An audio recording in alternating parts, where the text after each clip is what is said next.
Again, small SUV so far evading police successfully for at least 40, 45 minutes, maybe even longer.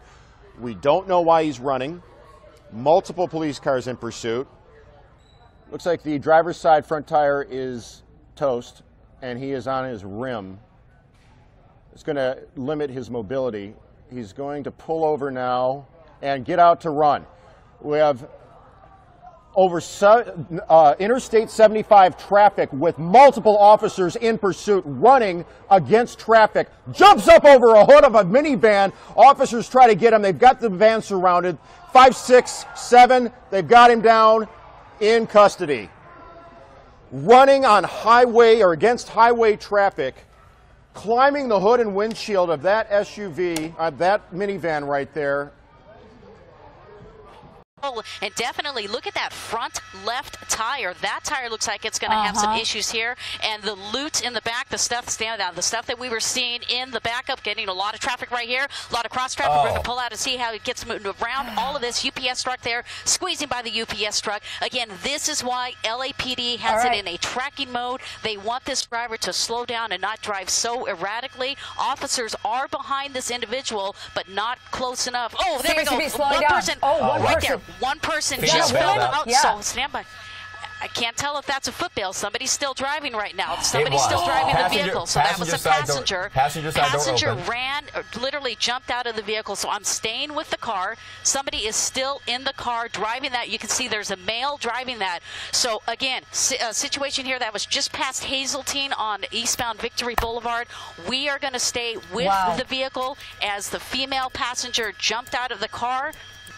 Okay, right now my pilot's telling me LAPD has completely pulled out of the pursuit. In fact, it was just too dangerous. Officers may have the female suspect in custody. We're still going to stay with this vehicle. Obviously, this thing is probably going to catch fire here or something of that nature. As we're turning southbound here, this is, let me get you the street here. This is Fulton Avenue. Okay, coming to a stop. Fulton Avenue, we're going to stay with the suspect. And again, here's the suspect coming right now.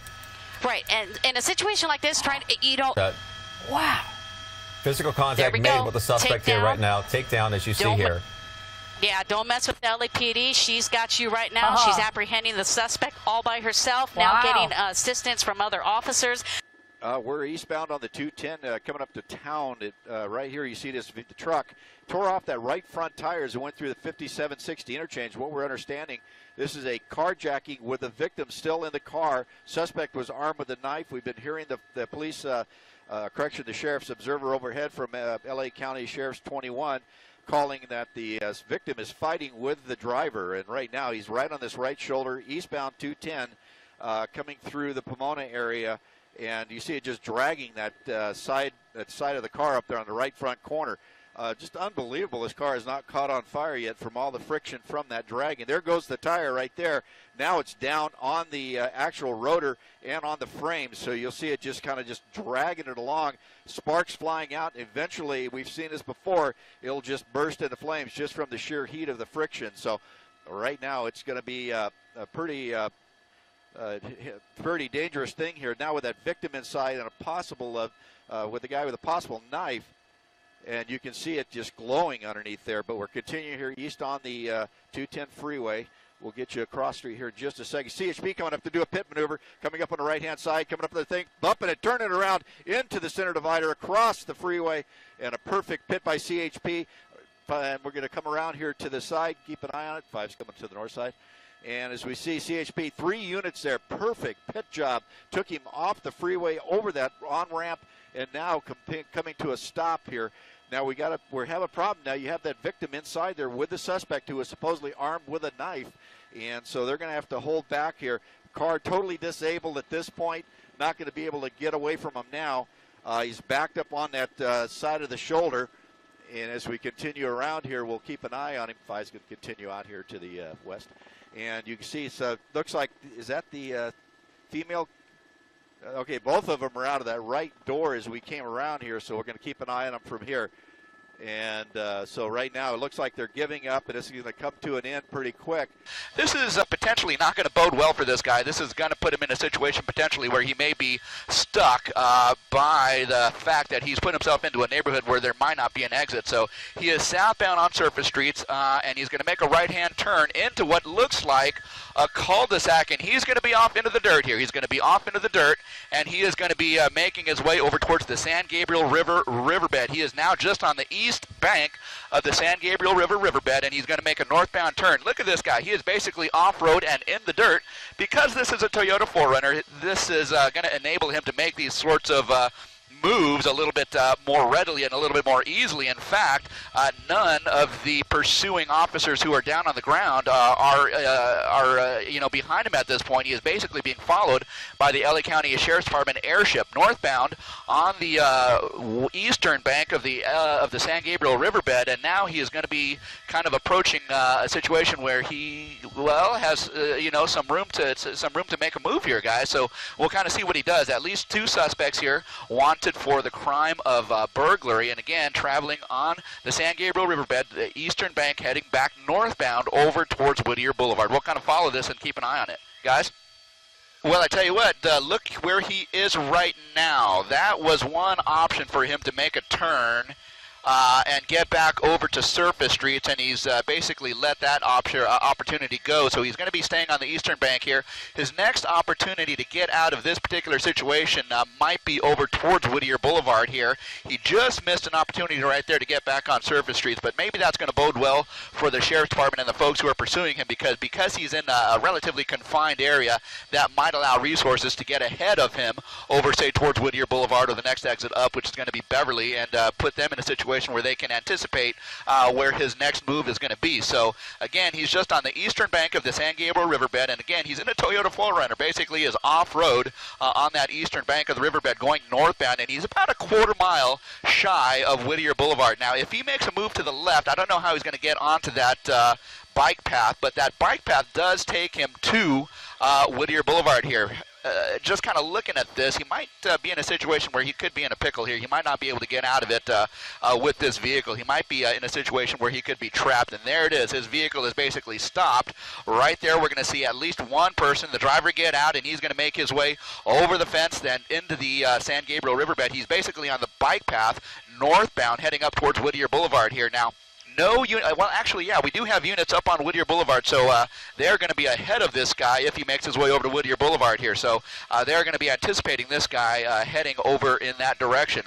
I do not see anyone else getting out of the vehicle, so the information was that there was at least 2 people in the vehicle. So far, it looks like it's just one at this point, and he has made a turn into the San Gabriel riverbed here, so he is going to be under the cover of some of this vegetation and some of this brush. I mean, my guess at this point is that he would prefer to, give himself up at this point, but we'll see what the efforts are as they kind of close in on this guy now. The officers have now made their way up the eastern bank of the San Gabriel River here, so at least 3 vehicles are up there, and up ahead of them on the north side over on Whittier Boulevard here. We do have at least a half a dozen units waiting for him there, so we'll kind of see what happens as he hopefully pops out here. About a half hour ago, that active search here was called off. SWAT team was called off. Deputies reopened this stretch of Whittier Boulevard, but I am told even though this was wrapped up here, they are following up on leads, still looking for that pursuit suspect. Again, this guy is, there he is. You can see him swinging his hand there at vehicles as he's passing by. Very strange activity here. There he is again. Oh, and it looks like he threw something or maybe lost something off his hand. He hit maybe that vehicle with his wrist. It looks like maybe his watch has gone, actually hit that vehicle when he swung his hand at it. So a little retribution there on this guy as he's swinging. There he goes, punching the cars. That's what he's doing. He's punching the vehicles as he's passing. Unknown to what's going on, all of a sudden some guy on a motorcycle comes up and punches your car. There he is, shaking his hands like as if he maybe hurt himself. But again, I mean, this is self-inflicted punishment here, to say the least, Sandra.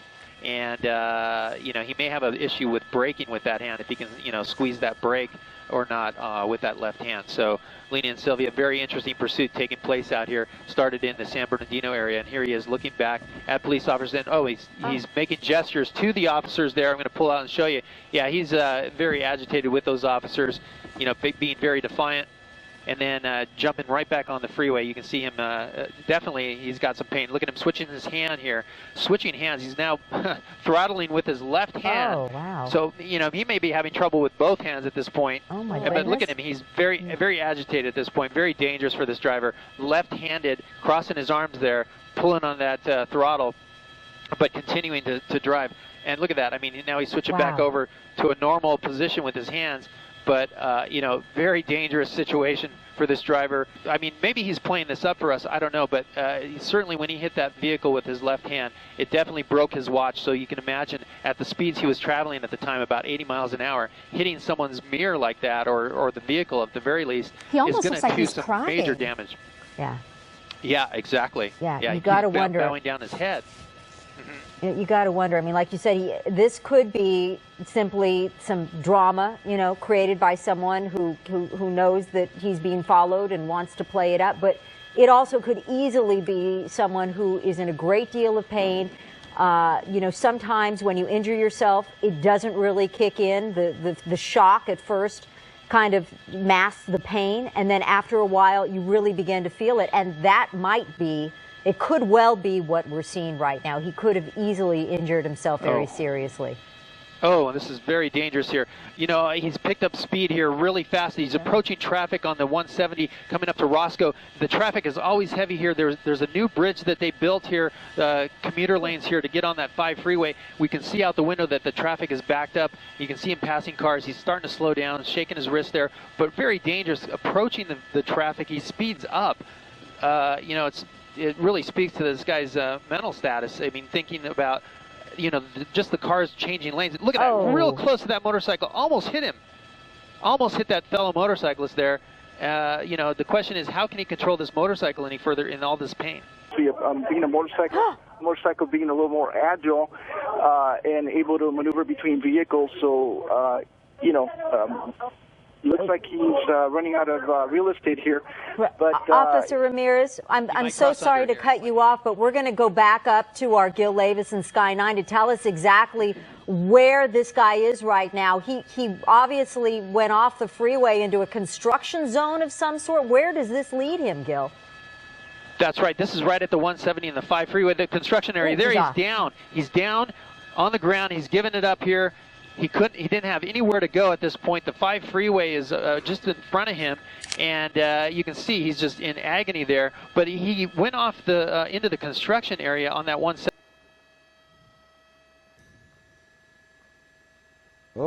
Oh, we're going to see an accident here. It looks like, yep. Oh, he has lost that front tire. He has absolutely lost that front tire. I'm surprised we're not seeing sparks at this point. He is spinning his steering wheel left and right, and we're going to see what happens here. This looks like it may be coming to a conclusion. He is just scraping the side of the car now, apparently having no control over the steering. Oh, he hit some more, looks like some more concrete there. We are in the Santa Ana Canyon. Let's see, we are just, this is just going from bad. Your fast track lanes there on the eastbound side of the 91. You're fast. Oh, there's the sparks. We have not even a remnant of a wheel left on that vehicle. Nothing, yeah.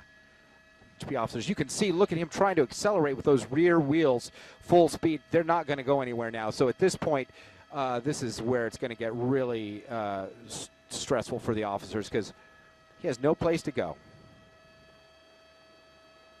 So, man, well, look at the speed with this bad tire like that coming up to the next intersection. Luckily, it's a green light for him. On the brakes, going to make the westbound turn, slide on around. And here we go, eastbound 3rd. And, man, you know, can you believe this guy driving his car like that and just, I mean, giving no he's on the train tracks now, and I'm going to have to look out the window to see if I have any of the Metrolink or the little trains that go down 3rd Street here. I believe this might be the, I can't remember what the green line or gold line that comes out from this direction, but he's on the railroad tracks, just continuing on here, racing along through the, passing Downey Road and continuing on here, westbound 3rd, coming up to a red light, and he's through there and just right down. So I can't really see ahead to see if there's any trains on the track ahead of him. I'm not really sure. I don't see anything coming along, but unfortunately, the train's not going to move, so he's going to have a hard time with that. Yeah. Yeah. Oh, man, yeah. Something like this, I'm almost at a loss for words. Now just driving on the railroad tracks, he's got to go down underneath that train. So I'm surprised that one unit let the train go down in the tunnel, because it just adds to the problem. So, you know, that's the first for me. In all the years I've been doing police work and flying news helicopters, I've never seen something like that. Whoa, whoa, whoa! Seen here from a chopper following the chase. Whoa, that guy was just firing a weapon. I think he just threw it there on the freeway. He just shot his gun a couple of rounds. Oh, come on, get in there, guys, get him. Cops eventually corner the car by crashing into it as it swerves from lane to lane. And yeah, there you go. Good, perfect pit maneuver right there. Let's bring this to an end. He's surrounded and arrested. Yeah, I see the canine right there. There he goes. They're going to let him get him. And they got him. The canine unit taking him down. The motive behind the shooting of his sister-in-law is unknown. The woman is at the hospital in critical condition. And this one is officially game over, guys.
He is trying to evade police.